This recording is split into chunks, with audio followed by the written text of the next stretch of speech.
अब चलिए एक और ऑपरेशन देखेंगे, बहुत ही स्टैंडर्ड ऑपरेशन है ये। और उसके बाद हम लोग सिग्मा वाला पे जाएंगे कि सिग्मा का मतलब क्या होता है। सीक्वेंस सीरीज पढ़े होते तो अच्छा होता, अगर अभी आप नहीं पढ़े हो तो वो थोड़ा सा हम बता देंगे आपको कि सिग्मा का मतलब क्या होता है। उसके बाद आप चीज़ों को पकड़ने लगोगे, सिग्मा का मतलब समझने लगोगे। लेकिन उसके पहले हम लोग यहाँ पे ये लेंगे कि जैसे मान लेते हैं कि ए का वैल्यू 1 हो जाए और बी का भी वैल्यू 1 हो जाए। ये कल भी हम बताए हैं लेकिन फिर से अच्छे से इसको हम बता देते हैं। ए का वैल्यू 1 हो जाए और बी का भी वैल्यू 1 हो जाए तो LHS में क्या हो जाएगा हमारा 1 + 1 और उसका पावर n हो जाएगा। समझ में आ रहा है? ए का भी वैल्यू 1, बी का भी वैल्यू 1। RHS में भी ए का वैल्यू 1, बी का भी वैल्यू 1। तो ज़रा बताओ कि अब ए का वैल्यू भी 1 है और बी का भी वैल्यू 1 है, तो ए का भी पावर n है और बी का भी पावर ही है। तो 1 का पावर करने से कोई फ़र्क पड़ेगा क्या? तो डायरेक्ट हम NC0 से NC1, फिर आपका NC2, फिर आपका NC3, फिर आपका NC4, फिर आपका NC5 है ना, एंड सो ऑन, जोड़ते जोड़ते हम लास्ट में प्लस NCN नहीं लिख देंगे क्या? आ रही बात समझ में? तो आप याद रखना कि NCR को क्या कहा जाता है? Binomial coefficient. बाइनोमियल कोफिशिएंट, समझ रहे बात को? तो अगर बाइनोमियल कोफिशिएंट क्या कहा जाता है तो इसे हम लोग क्या कहेंगे? Sum of binomial coefficient, sum of binomial coefficient. अब सम ऑफ बाइनोमियल कोफिशिएंट का वैल्यू बताओ क्या आएगा? अगर हम बोलें कि NC0 से लेके लगातार, कोई छूटना नहीं है बीच में, लगातार लेना है, कोई भी छूटना नहीं चाहिए, तो dot dot dot plus NCN का वैल्यू क्या आएगा? क्या हम 1 + 1 जो आया हुआ है उसको 2 लिख सकते हैं?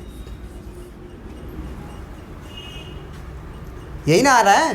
तो 1 + 1 2 हो जाएगा, तो 2 का पावर n। याद रहेगा कि sum of binomial coefficient from 0 to n, from 0 NC0 से लेके NCN तक का सम 2 का पावर n आता है। बोलो, समझ में आया बात? इसके बाद जो है ना स्पेशल होने वाला है। अब हम कहेंगे, एक तो ये याद रख लो। अब सोचो अगर तुम्हारा b के जगह पे हम -1 कर दें तब क्या होगा? सोचो कि अगर हम b के जगह पे -1 कर दें तो क्या होगा? अल्टरनेट प्लस माइनस चलेगा, ये तो 0 हो जाएगा ना। पुट a बराबर 1 बट b बराबर -1।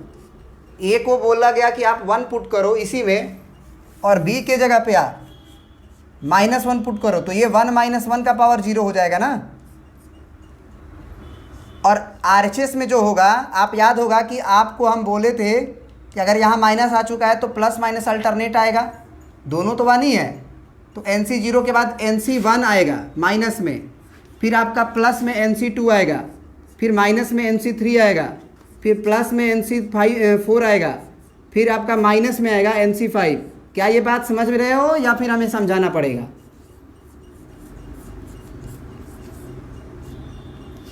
बोलो, ये बात समझ रहे हो कि समझाना पड़ेगा? ऑल्टरनेट प्लस माइनस चलेगा कि नहीं चलेगा? आ रहा है बात समझ में? क्योंकि एक बार समझ भी लो, a का वैल्यू आप 1 ही डाल रहे हो लेकिन b का वैल्यू तो आप -1 डाल रहे हो।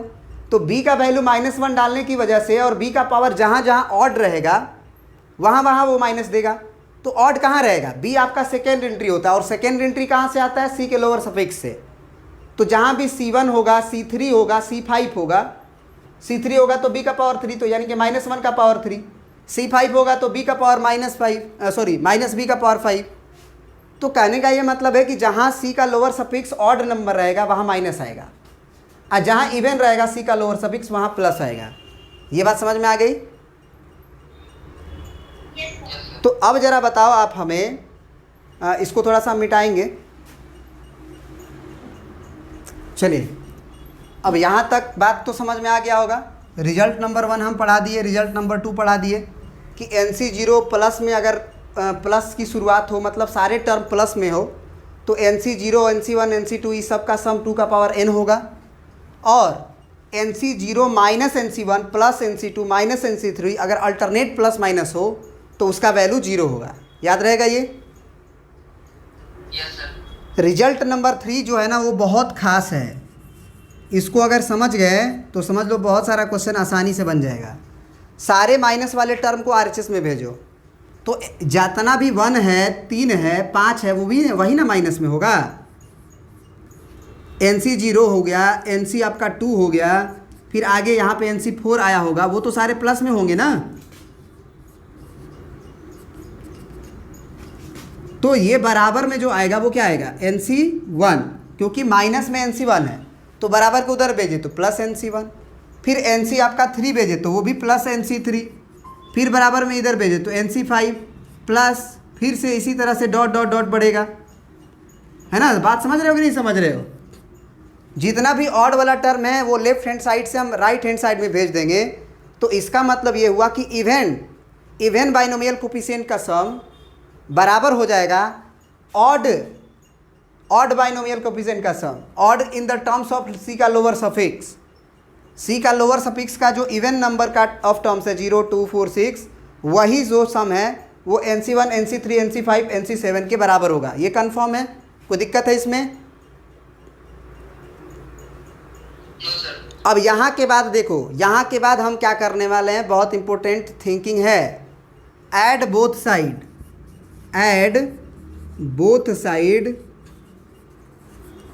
NC1 plus NC3 plus NC5 plus so on. मतलब जितना भी यहाँ पे देखो हमारा क्या छूट रहा है, NC1 की कमी है लगातार होने के लिए, NC3 की कमी है बीच में, NC5 की कमी है बीच में, क्योंकि 0 तो है ही है, 1 वाला नहीं है, NC1 नहीं है, NC2 तो है ही है, NC3 नहीं है। तो ऑड वाले टर्म को हम दोनों तरफ जोड़ दे रहे हैं। पहले से अगर इक्वेशन बराबर है तो दोनों तरफ जोड़ा जा सकता है। तो अगर हम लेफ्ट हैंड साइड में देखें तो ये क्या पूरा एक कंप्लीट सीरीज बना लेगा कि नहीं, NC0 से लेके NCn तक? बोलो जल्दी, क्योंकि हम दोनों तरफ क्या जोड़े हैं, ऑड वाला जितना भी बाइनोमियल कोफिशिएंट है, सी का जो लोअर सफिक्स ऑड वाला होता है वो लेफ्ट हैंड साइड में जोड़े हैं।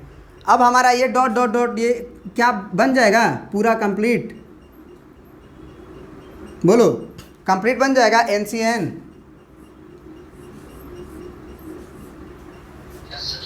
और RHS जो होगा वो कंप्लीट नहीं बनेगा, बल्कि NC1 में आप NC1 ही जोड़ रहे हो, NC3 में आप NC3 ही जोड़ रहे हो, NC5 में आप NC5 ही जोड़ रहे हो, मतलब पूरा टर्म जो है वो डबल हो जाएगा। ये बात समझ में आ रहा है कि नहीं?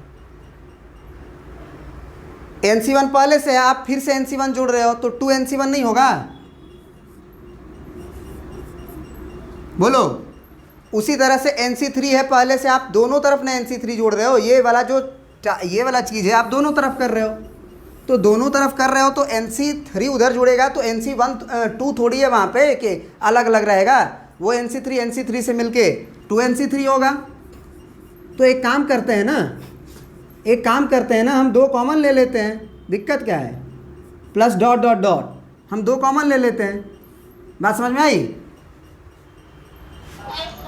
अब बताओ कि लेफ्ट हैंड साइड वाली जो क्वांटिटी आपको दिखाई दे रही है, क्या ये पूरा एक कंप्लीट सीरीज बना रहा है NC0 से लेके NCn तक? Yes sir. तो ये क्या होता है, NC0 से स्टार्ट किए और लगातार NCn तक गए तो वो क्या होता है, 2 का पावर n होता है। तो इसका मतलब ये जो होगा वो 2 का पावर n हो गया ना, और बराबर में 2 times of NC1 NC3 NC5 है ना, NC5 NC7 plus dot dot dot. क्या ये बात समझ में आई?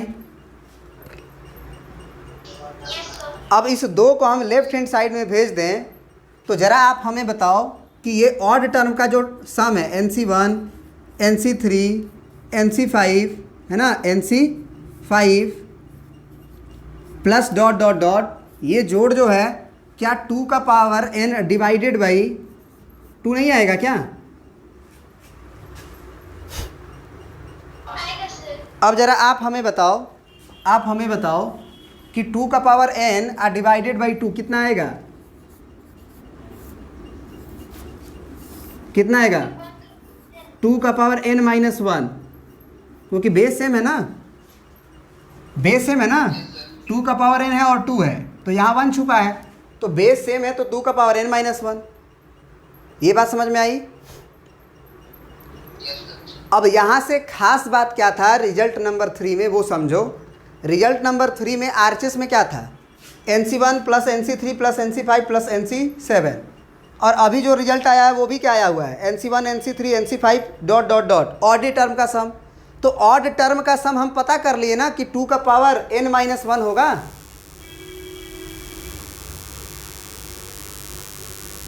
बात समझ में आ रहा है? Yes sir. इसका मतलब क्या हुआ कि इवन वाला जो टर्म है वो भी तो ऑड ही वाला के बराबर था ना। जो ऑड वाला NC1 से लेके आप पूरा डॉट डॉट कवर अप किए हो, यहाँ पे यहाँ डॉट डॉट डॉट पूरा कवर किए हो, ये जो पूरा कंप्लीट सीरीज है ऑड वाला वो इवन वाले के बराबर है कि नहीं सम के? Yes sir. इसका मतलब ये वैल्यू भी तो यही होगा 2 का पावर n माइनस 1। बात समझ में आई कि नहीं? यस सर, आगे सर। क्योंकि दोनों बराबर है, ऑड वाला का सम आ गया तो इवन वाला उसके बराबर है, तो वो भी वही होगा। तो फाइनली हम लोग जो रिजल्ट याद करेंगे वो हम लिख देते हैं आपको। चलिए, तो ये फाइनल रिजल्ट जो आपका रिजल्ट नंबर 3 है वो लिख लीजिए। NC0 plus NC2 plus NC4 even वाला सम बराबर होगा ऑड वाले सम के, NC1 NC3 NC5 dot dot dot के, और वो बराबर होगा 2 का पावर n डिवाइडेड बाई 2, और वो बराबर होगा 2 का पावर n माइनस 1, क्योंकि बेस से में तो पावर घट जाएगा। तो ये आपका ये 3 रिजल्ट था स्पेशल, याद रखिएगा। पहला रिजल्ट क्या है कि लगातार अगर हो सारे टर्म प्लस हो NC0 से NCn तक तो 2 का पावर n होता है। अगर NC0 माइनस NC1 NC2 ऐसे हो, एक प्लस एक माइनस, तो वो आंसर 0 देता है। और NC इसी रिजल्ट से आता है ये वाला रिजल्ट कि ऑड वाले सारे को RHS में भेज दो, तो NC0 NC2 NC4 का जो वैल्यू होगा डॉट डॉट डॉट का वो NC1 NC3 NC5 के बराबर होगा, और वो भी वैल्यू आपका किसके बराबर होगा 2 का पावर n डिवाइडेड बाई 2, यानी कि 2 का पावर n माइनस 1। ये रिजल्ट आप याद रख लीजिएगा, प्रिंट कर लीजिए। अब आगे पढ़ते हैं हम लोग सिग्मा ऑपरेशन।